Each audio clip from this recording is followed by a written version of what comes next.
नमस्कार दोस्तों, स्वागत है आपके अपने चैनल सर्वोत्तम क्लासेज में। कैसे हो दोस्तों आपके लिए नेक्स्ट क्लास आज अपन लेके आए हैं। दोस्तों जैसा कि अपन बात कर रहे थे, जिसमें अपन सिंधु घाटी सभ्यता की बात कर रहे थे, क्योंकि अपनी बातें होती रहेंगी लेकिन मेन जो फोकस है दोस्तों वो अपन स्टडी पे लगाएंगे, पढ़ाई पे लगाएंगे, क्लास पे लगाएंगे। तो बाकी बात क्या होती रहेंगी दोस्तों। तो अपन बात करते हैं टॉपिक की। देखो आज अपन सिंधु घाटी सभ्यता में एक स्थल नगर के बारे में पढ़ेंगे जिसको कहते हैं धौलावीरा।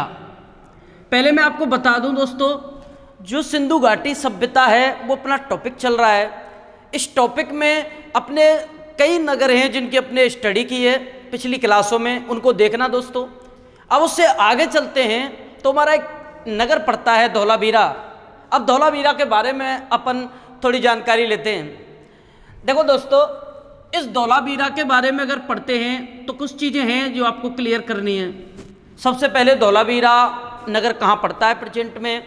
अगर धौलावीरा पड़ता है तो वो कहाँ स्थित है, किस नदी के किनारे, उसमें क्या क्या चीज़ें मिलती हैं, किसने खोज की, वो बस बहुत सारी जानकारियाँ हैं जो आपको यहाँ मिलेंगी दोस्तों, क्योंकि यही चीज़ें हैं जो फैक्ट हैं जो आपको पढ़ने हैं। तो चलो आज बात करते हैं धौलावीरा की। सबसे पहले अपन बात करते हैं इसका खोजकर्ता या दोस्तों साथ में बात करते हैं उत्खननकर्ता की, कि हमारा जो सिंधु घाटी सभ्यता का नगर है दोस्तों धौलावीरा, उसका खोजकर्ता या उत्खननकर्ता कौन है, क्योंकि ये इम्पोर्टेंट है। इसके बाद दोस्तों अपन बात करते हैं जो धौलावीरा है ये प्रेजेंट में किस स्थान पर स्थित है। और तीसरी जो बात आती है दोस्तों वो आती है नदी की, कि किस नदी के किनारे है। इसके बाद अपने बात करेंगे क्रम से दोस्तों साक्ष्यों की। मैं आपको बता दूं कि जो बातें चल रही हैं उनमें जो बड़े बड़े साक्ष्य, जो ज़्यादा साक्ष्य मिले हैं, बड़ी बड़ी सभ्यता नगर हैं, वो अपन पढ़ चुके हैं। इनमें कुछ साक्ष्य हैं जो थोड़ी बहुत मात्रा में मिले हैं लेकिन है इम्पोर्टेंट। तो करें दोस्तों, देखो धौलावीरा खोजकर्ता या उत्खननकर्ता दोस्तों धौलावीरा का है आर.एस. बिष्ट।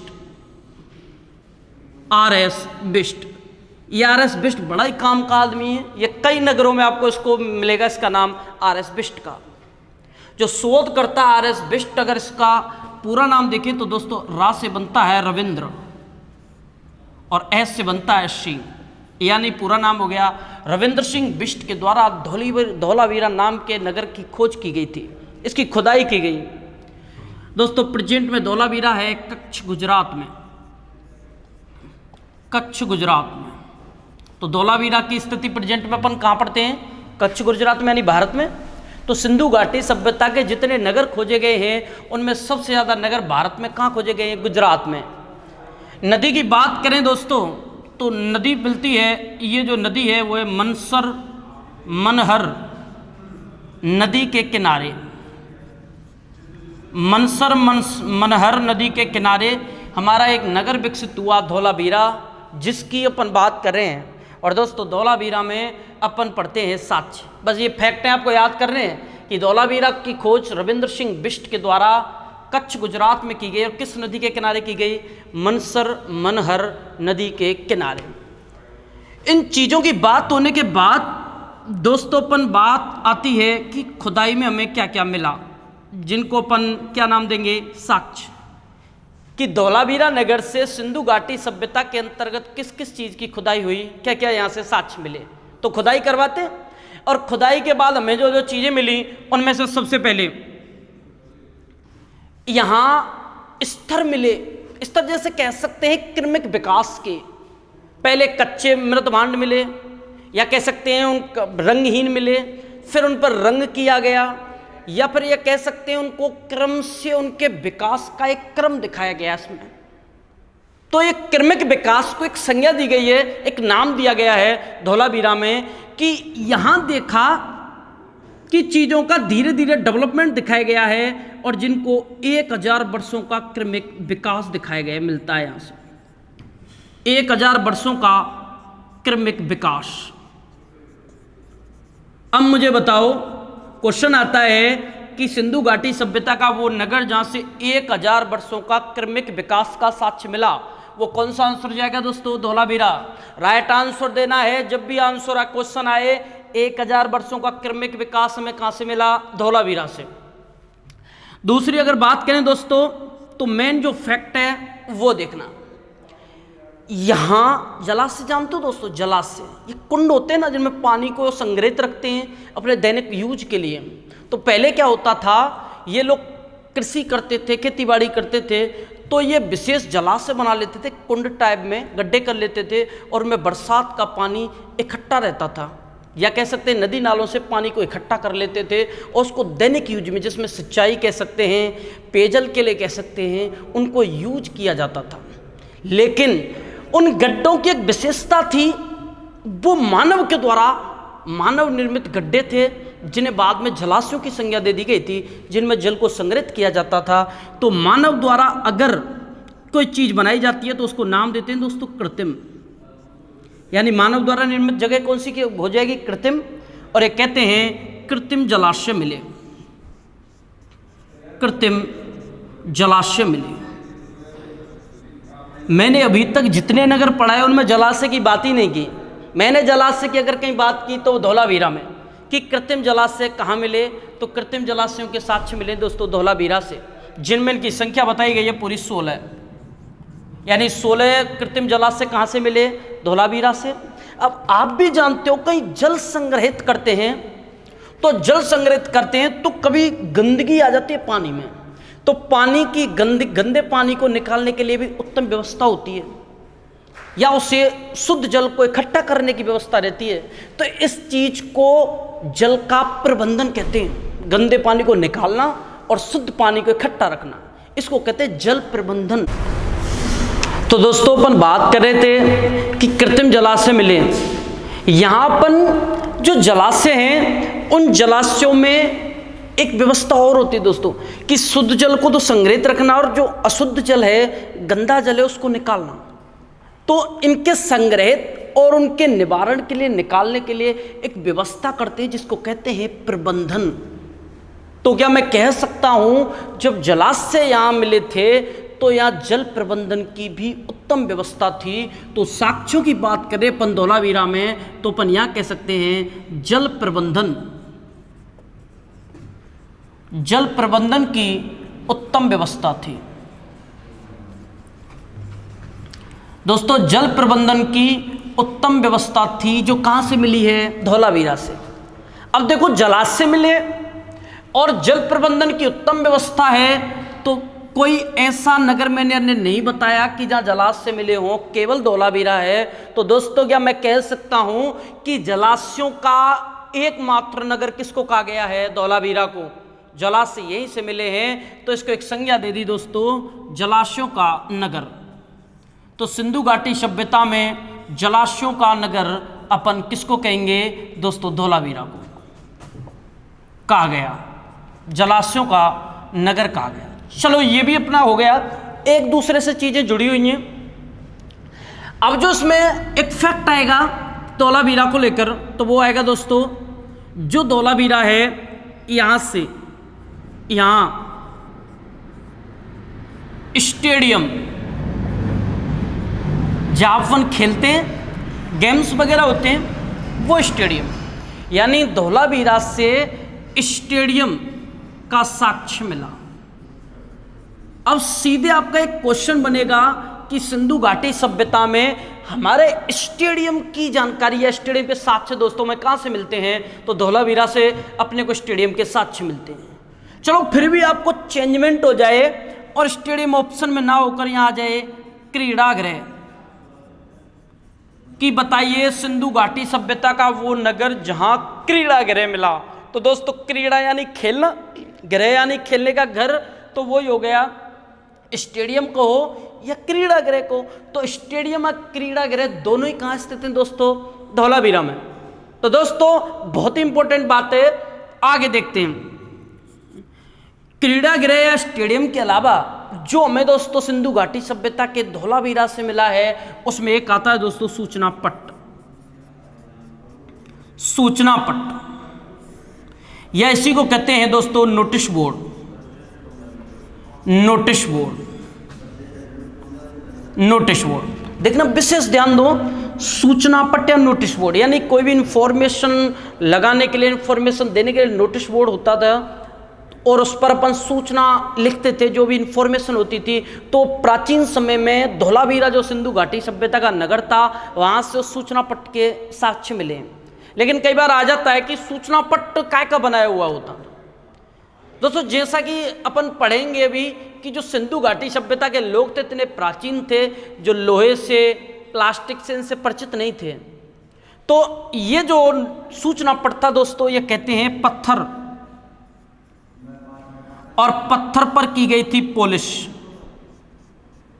पत्थर पर पॉलिश करके बनाया गया था, करके बनाया गया। तो क्या मैं ये भी कह सकता हूं कि धोलावीरा में मिलने वाला नोटिस बोर्ड का था? पत्थर का, यानी पत्थर पे पॉलिश करके सूचना पट या नोटिस बोर्ड मिला। और वो मिला कहाँ से दोस्तों? धोलावीरा थे। उसके अलावा क्या मिला यहाँ से? स्टेडियम, इसको कहते हैं जलाशयों का नगर, क्योंकि उत्तम क्या व्यवस्था थी यहाँ दोस्तों? जल प्रबंधन की। इसके अलावा दोस्तों हमारी दो एक चीज और है जो यहाँ से वेरी इंपॉर्टेंट है, आपको उनकी बात करेंगे। एक बार स्क्रीनशॉट ले लें आप, अपने आगे बात करते हैं कि हमारे धोलावीरा से हमें और क्या क्या साक्ष्य मिले। वेरी इंपॉर्टेंट चीजें दोस्तों, स्क्रीनशॉट ले लें एक बार, आगे चलते हैं। देखें दोस्तों, धोलावीरा वेरी इंपॉर्टेंट पॉइंट चल रहा है आपका। अब ये जो है दोस्तों नगर हैं जिनकी बात करने के बाद अपन सिंधु घाटी सभ्यता के समाज, रहन सहन, वेशभूषा, खान पान की बात करेंगे। वो भी बहुत ही इंपॉर्टेंट है, समाज के बारे में पढ़ोगे तो आपको भी मजा आएगा। देखें आगे, जो धोलावीरा है यहाँ से दोस्तों एक साक्ष्य मिलता है। मैं आपको बताऊं, सिंधु घाटी सभ्यता के लोगों की एक लिपि होती थी जिसको नाम देते थे सैंधव लिपि, इसको इधर कहते थे ब्रुस्कोफेदन लिपि, जिसको कहते थे गौमूत्राक्षर पद्धति। वो एक पद्धति ऐसी थी, इसके जो वर्ड होते थे दोस्तों, लिखावट होती थी, वो चित्रों के रूप में होती थी। जैसे अपन आज अपने को घोड़ा लिखना है, घोड़ा तो अपन लिख के बताते हैं घोड़ा, घोड़ा, लेकिन वहाँ ऐसे नहीं था। अगर घोड़ा किसी को लिखना है तो वो घोड़े का अक्षर बनाता था, चित्र बनाता था, वो घोड़े का चित्र बनाता था। यानी अपन ये कह सकते हैं चित्रों के द्वारा लिखी गई लिपि थी, चित्र बनाकर लिखी गई लिपि थी, जिसको अपन भाव चित्रात्मक लिपि भी कह देते हैं कि अपने भावों को चित्रांकित करके लिखी गई लिपि। भाव चित्रात्मक कह लो, सैंधव लिपि कह लो, गौमूत्राक्षर कह दो, ब्रुस्कोफेदन कह दो, वो एक ही लिपि है। तो मैं आपको बताऊं उसके लगभग 400 से 500 अक्षर खोजे जा चुके हैं। कितने अक्षर दोस्तों? 400 से 500 अक्षर खोजे जा चुके हैं। उन 400 से 500 अक्षरों में सबसे बड़ा, क्या बात करें अपने, सबसे बड़ा इस लिपि का, सैंधव लिपि का सबसे बड़ा अक्षर या लेख अगर कहीं से मिला है तो दोस्तों वो भी कौन सी जगह है? धोलावीरा। समझ में आ रही दोस्तों बातें? मैं कह रहा हूं कि सैंधव लिपि जिसे भाव चित्रात्मक या ब्रुस्कोफेदन या गौमूत्राक्षर पद्धति कहते हैं, लिपि कहते हैं, उस लिपि का सबसे बड़ा लेख या सबसे बड़ा अक्षर कहां से मिला है? धोलावीरा से। तो मैं कह सकता हूं सैंधव लिपि का, सैंधव लिपि का सबसे बड़ा, सैंधव लिपि का सबसे बड़ा अक्षर या लेख मिला। समझ में आ रहा है दोस्तों? बहुत ही इजी बातें हैं, कोई हार्ड बात नहीं है, इजी चीजें हैं जो आपको आसानी से समझ में आएंगी। सीधे फैक्ट हैं, सीधे क्वेश्चन बनते हैं इनके, जो आपको समझ में आने हैं दोस्तों।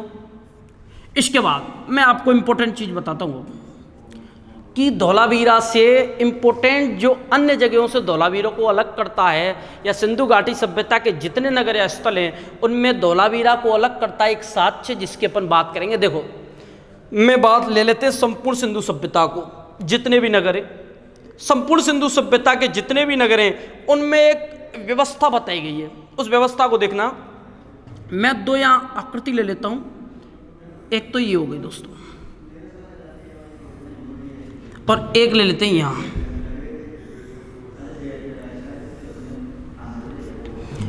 ये दिशा मैंने ले ली दोस्तों पश्चिम दिशा, और ये ले ली मैंने पूर्वी दिशा। समझ रहे हैं दोस्तों? देखना कोई ज़्यादा हार्ड बात नहीं है। मैंने दो जगह ली, एक पश्चिमी और एक पूर्वी। ये टीले पे हुआ करती थी, पश्चिम दिशा, और ये एक समतल भूमि पर। ये जो होती थी दोस्तों, इसकी बनाई जाती थी चार दीवारी सुरक्षा के लिए। सुरक्षा के लिए चार दीवारी बनाई जाती थी, यानी सुरक्षा चाहिए। अब सुरक्षा किन लोगों की चाहिए? जिनको डर हो, जिनको युद्धों का भय हो, यानी कि जो बड़े लोग होते थे, प्रशासनिक लोग होते थे, उनको सुरक्षा की जरूरत पड़ती थी। तो यहां अपन कह सकते हैं राजा, पुरोहित या उच्च कुलीन लोग,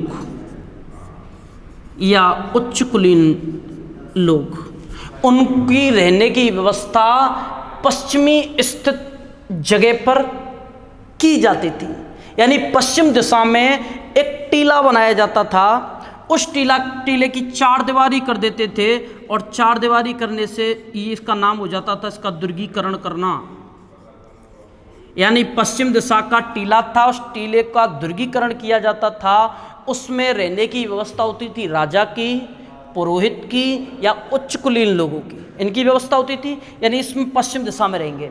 और दोस्तों जो पूर्वी दिशा का टीला होता था, इसमें रहते थे सामान्य लोग, बस्ती के लोग, सामान्य लोग, या अपन कह सकते हैं निम्न कुल के लोग। तो सिंधु घाटी सभ्यता में विशेष व्यवस्था, पश्चिम दिशा के टीले में उच्च कुलीन लोग रहते थे, और पूर्वी दिशा में नगरीय टीला होता था, नगर की टाइप में बसा रहता था, इसमें सामान्य लोग रहते थे। यानी कि हमारे सिंधु घाटी सभ्यता में कहने का अर्थ है कि पूरी जो बसावट थी वो दो भागों में बटी।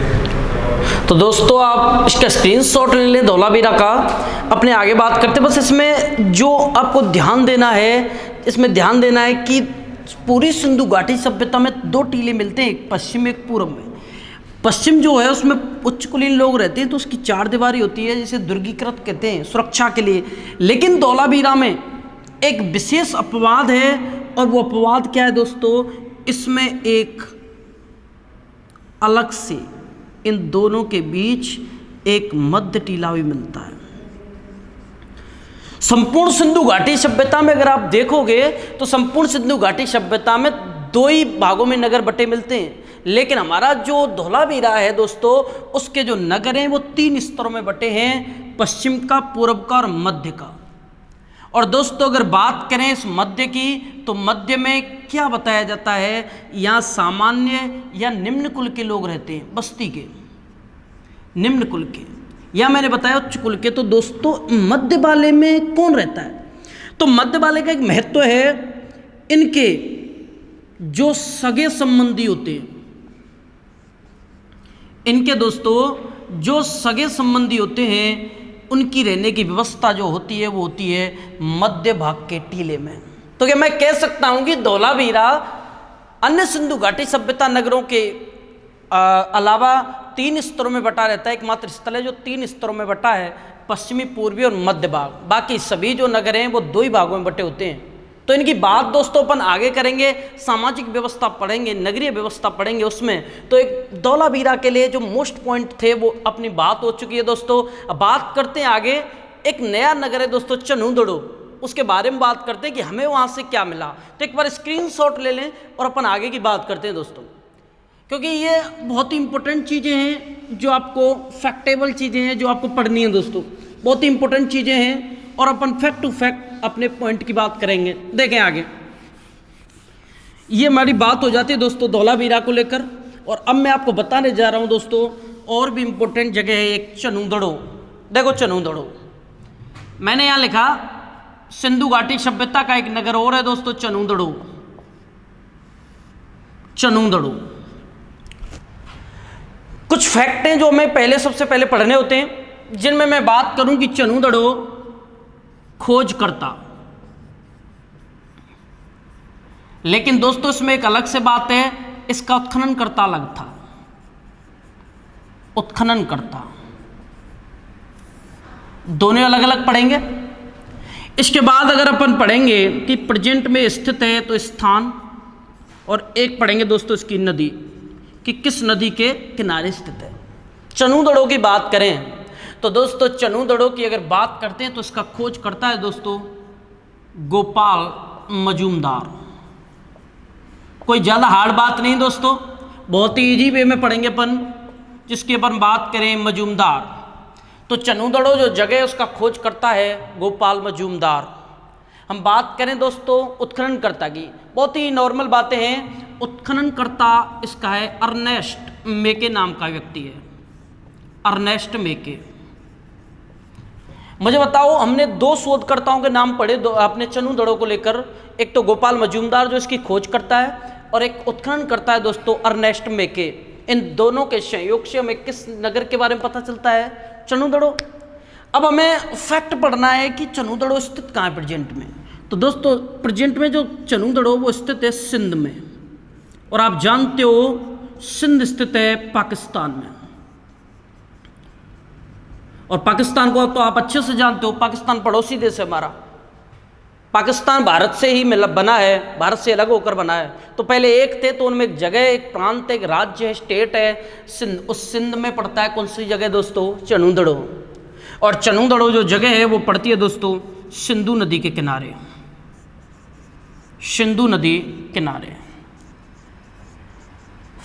पहली वाली क्लासों में मैंने बताया था कि वे नगर या स्थल जो सिंधु नदी और उसकी सहायक नदियों के किनारे विकसित हैं, उन सबको सम्मिलित रूप से सिंधु घाटी सभ्यता की संज्ञा दी जाती है, उनको कहा जाता है। तो ऐसे मैंने कहा कि जो चनूदड़ो वो सीधे किस नदी के किनारे स्थित है? सिंधु नदी। इसका खोज करता गोपाल मजूमदार, खुदाई की अर्नेस्ट मेके ने, स्थान प्रेजेंट में सिंध पाकिस्तान, और दोस्तों किस नदी के किनारे? सिंधु नदी के। तो इन्होंने खुदाई की, तो खुदाई में अपने क्या क्या निकला यहाँ से, वो इंपॉर्टेंट चीज़ें, पढ़ने वाली चीज़ें, उसी की बात करेंगे दोस्तों। तो यहाँ अपन उनको नाम देते हैं साक्ष्य, कि हमारी चनूदड़ो सभ्यता जो थी, चनूदड़ो जो नगर था सिंधु घाटी का, वहाँ खुदाई हुई थी, वहाँ से क्या क्या मिला, उनकी बात करते हैं दोस्तों।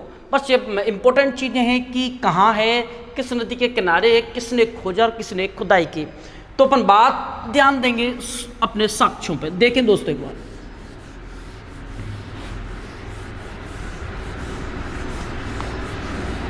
ध्यान दें दोस्तों, हम बात करेंगे कि यहाँ खुदाई में क्या क्या निकला, और जो खुदाई में निकला है वो ये दोस्तों साक्ष्य।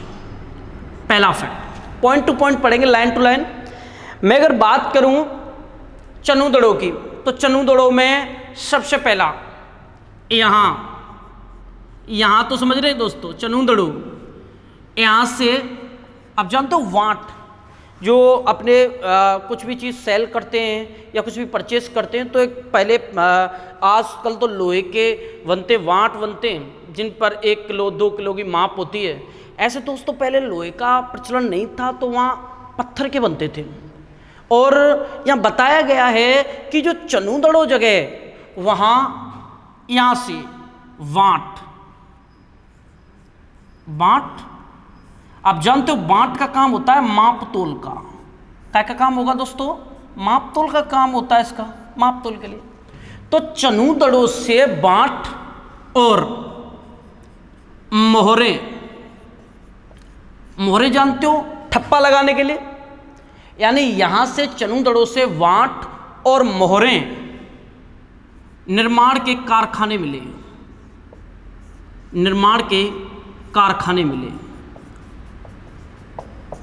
सीधी सी बात है कि हमारे जो हम बात करें चनूदड़ो की, तो चनूदड़ो से वाट और मोहर बनाने के कारखाने मिले, तो एक व्यापार हो गया।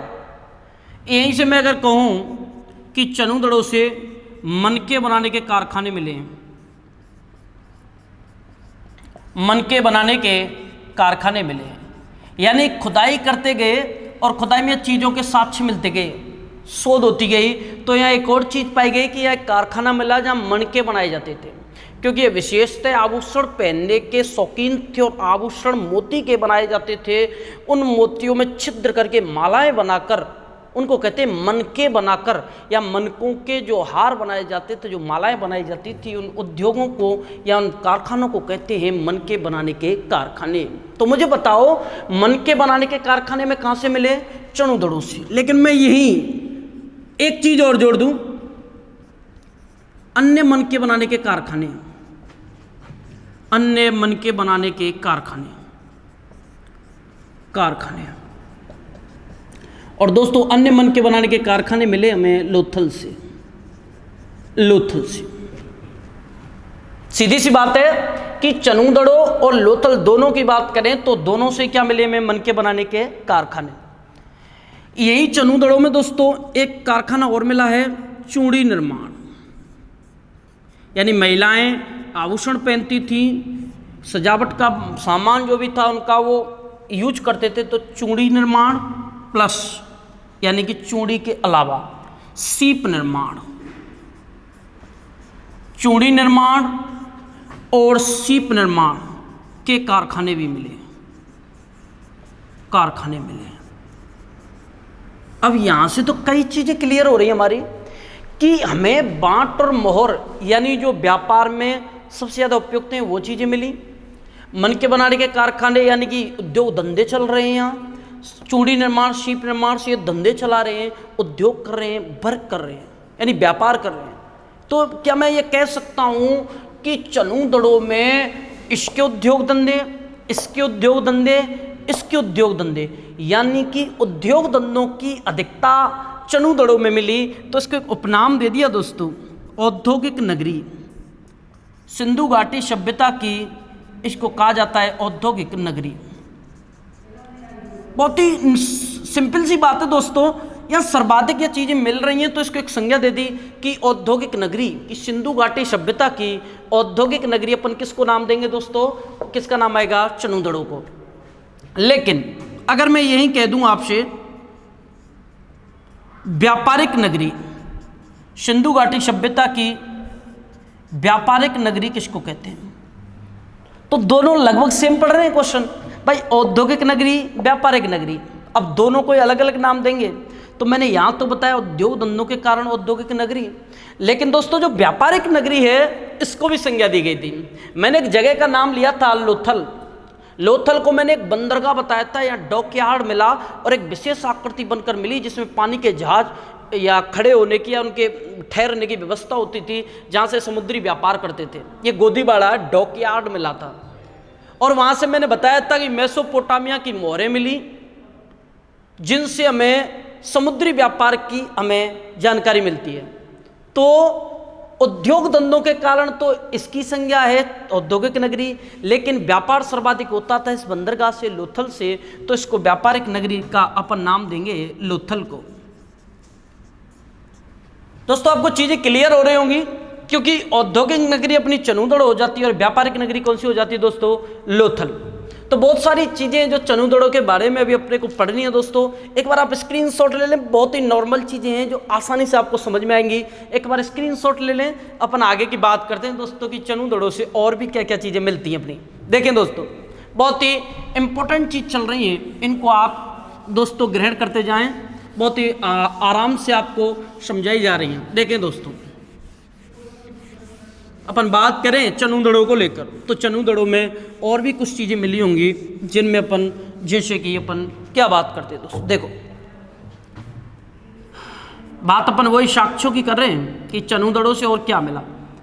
मैंने यहाँ बताया जो चनूदड़ो था उसमें एक मृदभांड मिला। देखना दोस्तों, मृदभांड मिला, मृदभांड मिला। मृदभांड जानते हो?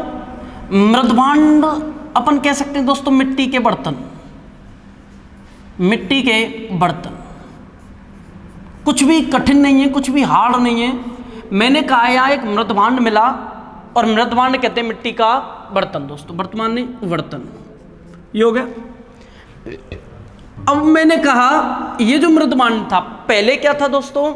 कुछ टाइम पहले प्रारंभिक समय में तो समतल बनाए जाते थे, कोई कलर वगैरह कोई आकृति नहीं करी जाती थी, लेकिन समय के अकॉर्डिंग यहाँ शिल्पियों का डेवलपमेंट हुआ और शिल्पी जो मृदभांड बनाते थे, दो चाक पर कुम्हार जो बनाते थे उन पर एक आकृतियां अंकित करते थे। तो एक मृदभांड मिला और मृदभांड पर दोस्तों मृदभांड मिला जिस पर कुत्ते और बिल्ली, कुत्ते और बिल्ली के पैरों के निशान मिले, कुत्ते और बिल्ली के पैरों के निशान मिले, निशान मिले। अब एक पॉइंट आ जाता है कि एक मृदमांड था जिस पर कुत्ते और बिल्ली के पैरों के निशान मिले। यानी मैं ये कह सकता हूं कि जब पैरों के निशान मिले तो कुत्ता जो है वो बिल्ली का क्या कर रहा है, पीछा। भाई कुत्ता बिल्ली का क्या कर रहा है, पीछा।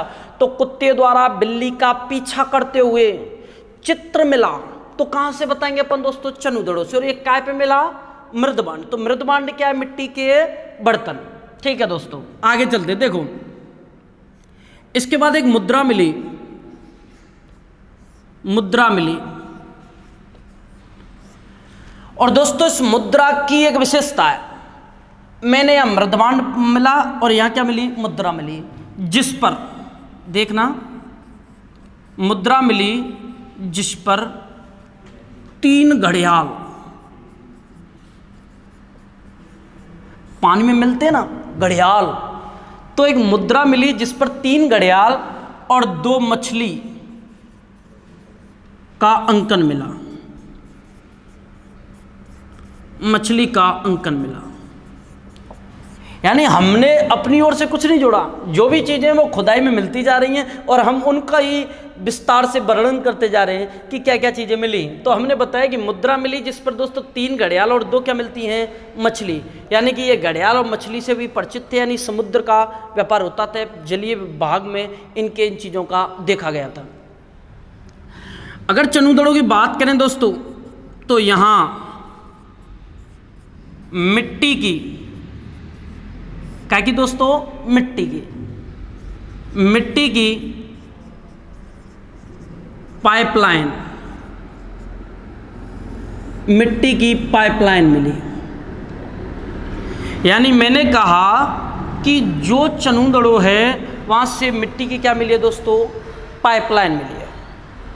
अगर मैं यहीं आपको एक और चीज कहूं, यहां लिपस्टिक, यहाँ लिपस्टिक, यहाँ कंगा,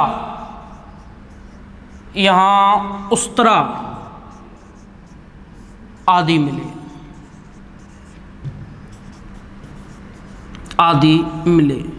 यानी जो चनूदड़ों है यहाँ से लिपस्टिक, कंगा और उस्तरा मिले थे दोस्तों।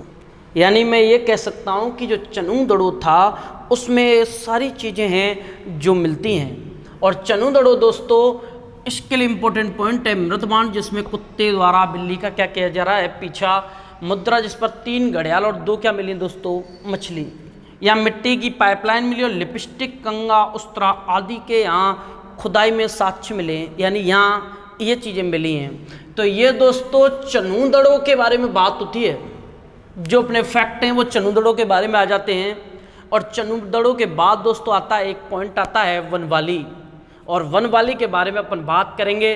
तो जो चीज़ें हैं वो बहुत ही नॉर्मल बेस पे हैं, जिनको आपको कोई भी दिक्कत नहीं होगी पढ़ने में, बहुत ही आसान तरीके से आपको बस बताया जा रहा है। तो दोस्तों एक बार स्क्रीनशॉट ले लें, अपन आगे बात करते हैं कि अपनी आगे जो अपना नगर लेंगे दोस्तों वनवाली, उसमें क्या क्या मिलता है। तो बहुत सारी चीज़ें जो आपको डिस्कस करनी है, एक बार इसको स्क्रीनशॉट लेंगे दोस्तों। देखिए आगे ये हो जाता है दोस्तों चनूदड़ों, बहुत ही लंबा टॉपिक है दोस्तों, इसे इसकी one by one upon point point में बांट कर बात करेंगे, तभी मजा आएगा इसको पढ़ने में। देखें आगे, इसके बाद मैं ले लेता हूं वनवाली।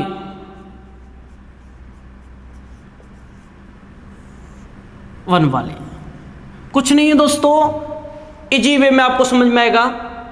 एक नगर लिया हमने वनवाली, और इस वनवाली की सबसे पहले मैंने पॉइंट ले लिया खोजकर्ता, खोजकर्ता, और एक ले लिया दोस्तों प्रेजेंट स्थान। इसके लिए नदी वगैरह नहीं पढ़ेंगे दोस्तों, क्योंकि ये नदी के किनारे स्थित नहीं है। और वनवाली की अगर बात करेंगे तो 2-3 शोध हैं, 2-3 साक्ष्य हैं जो यहाँ से खुदाई में मिले हैं, उनकी बात करेंगे। तो देखो मैं बात करता हूँ खोजकर्ता, तो दोस्तों इसका खोजकर्ता है R.S. बिष्ट। R.S. बिष्ट यानी वही आ गया रविंद्र सिंह बिष्ट जो मैंने जस्ट बताया था। और दोस्तों इसका स्थान प्रेजेंट पड़ता है हरियाणा, हरियाणा। यानी कि बनबाली की दोस्तों बात करें तो RS बिष्ट और स्थान क्या है, कहाँ है दोस्तों, हरियाणा। अब देखो यहाँ मैं आपको कुछ साक्ष्य बताता हूँ इसके बारे में कि यहाँ से क्या क्या चीज़ें शोध में मिली, खुदाई करवाते इसकी। बनबाली की खुदाई करवाई हमने, और खुदाई में कौन चल दिया दोस्तों, RS बिष्ट। उत्खनन खोजकर्ता यही है जो है इसका। जब यहाँ खुदाई हुई तो खुदाई में हमें सबसे पहले अगर यहाँ बात करें तो नगर विन्यास,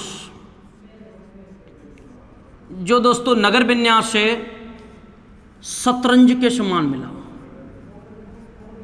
शतरंज के समान। मैं अगर कहूं कि ऐसी उत्तम शतरंज की तरह नगर विन्यास का जो हमें साक्ष्य है विशेष उपयुक्त दृष्टि से जो शतरंज के समान बसावट मिली है वो काय की मिली है दोस्तों, बनबाली की। तो बनबाली तो आप जानते हो कहाँ मिलता है, कहाँ स्थित है, हरियाणा में। नगर विन्यास शतरंज के समान मिला। इसके बाद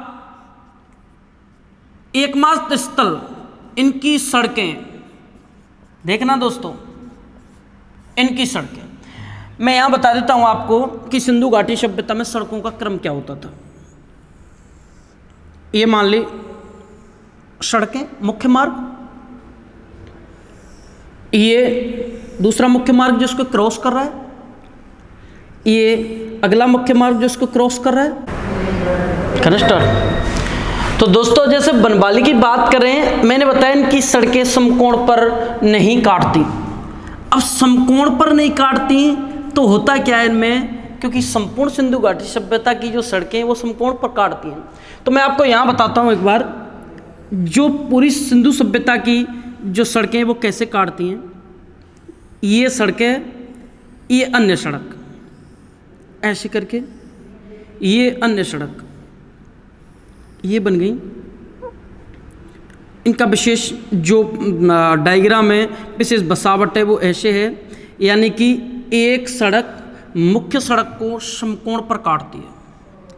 ये रोड हो गए, रास्ते हो गए, यानी अपन कह सकते हैं कि सिंधु घाटी जो सभ्यता है उसकी जो सड़कें हैं वो समकोण पर काटती है एक दूसरे को।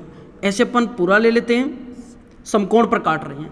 लेकिन हमारा जो हम बात करें बनबाली की, बनबाली के मैंने कहा कि इनकी सड़कें समकोण पर नहीं काटती, जबकि अन्य संपूर्ण जो सिंधु घाटी सभ्यता है उस पूरी की जो सड़कें हैं वो समकोण पर काटती हैं। तो दोस्तों इसकी विशेष संरचना है, मैं आपको बताता हूँ। इनकी सड़कें यानी कि बनबाली की इनकी सड़कें, देखो डायग्राम बनता है, एक छोटा सा चित्र है। इनकी जो सड़कें हैं इस आकृति में रहती हैं। जो बनबाली है उसकी सड़कें इस आकृति में रहती हैं, और ये जो आकृति है दोस्तों अगर इसे देखेंगे तो इस आकृति को तारे के समान मानते हैं। तो दोस्तों इनकी जो सड़कें हैं वो इस आकृति में जिसे कहते हैं तारे के समान, तो इनकी सड़कें कहलाती हैं तारांकित सड़कें।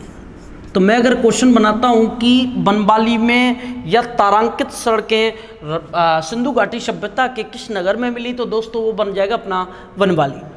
आगे भी दोस्तों अपन बात करें कि हमारे बनबाली से अपने को क्या क्या चीज़ें मिली, तो बनबाली से एक दो चीज़ें हो रही हैं जो अपन पढ़ते हैं, जिनमें मैं कहूँ मिट्टी का हल मिला।